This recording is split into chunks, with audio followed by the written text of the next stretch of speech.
watched the riverboats crisscrossing the wide waterway below.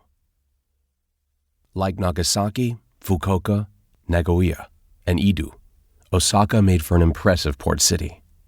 As an immortal who had traveled half the world, I could see why the islands of Japan held such a strong appeal for the Europeans wishing to expand their trading routes to the Pacific, foremost among them the increasingly powerful Dutch East India Company. Splashes of color drew my gaze to the wharfs and docks lining the closest bank.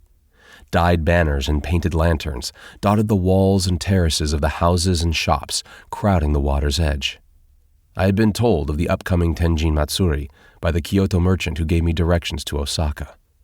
An annual festival dating back over 800 years to the Heian period, the Tenjin Matsuri was dedicated to a local patron god of learning and art and was apparently celebrated with great zeal by the Osakans over a period of 2 days. I had a good feeling about the upcoming festivities. I could not help but sense that my long-held goal of becoming Musashi Miyamoto's apprentice was finally within reach. Of course, I had been wrong about that before. After my 5th defeat at Musashi's hands in Edo 9 months ago, I had shadowed the Miyamotos while they traveled across Japan as part of the samurai's ongoing Musha Shogyo, a warrior's pilgrimage similar to that undertaken by medieval knights to prove their chivalry.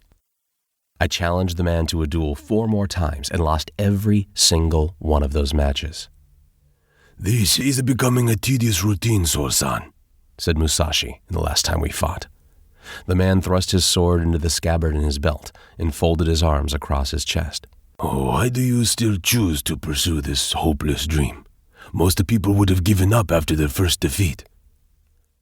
I wiped my bloodied lips and pressed a hand against the shallow cut he had inflicted on my shoulder. "I am not most people, Miyamoto-dono. Besides, your reputation precedes you. You're one of the greatest sword masters alive in the world today. As such, I want you to teach me all that you know." Musashi frowned. Why? What is it that you want to achieve with these skills?"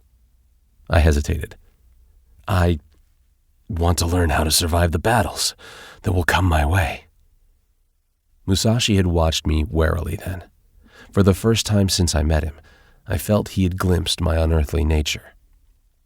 I was born in Prague in 1560, the half-breed son of a Bastion and a Crovier, 2 races of immortals who have walked the earth since the dawn of mankind and possess the capacity to survive 16 deaths. 2 races forbidden from union that might result in offspring deemed an abomination. Knowing I carried a death sentence from the moment of my conception, my parents fled the immortal societies and hid from the men assigned to execute me. Shortly after my 10th birthday, they finally tracked us down. That day, the hunters murdered my father and mother before my very eyes, and I suffered my first death. How I escaped further deaths and survived?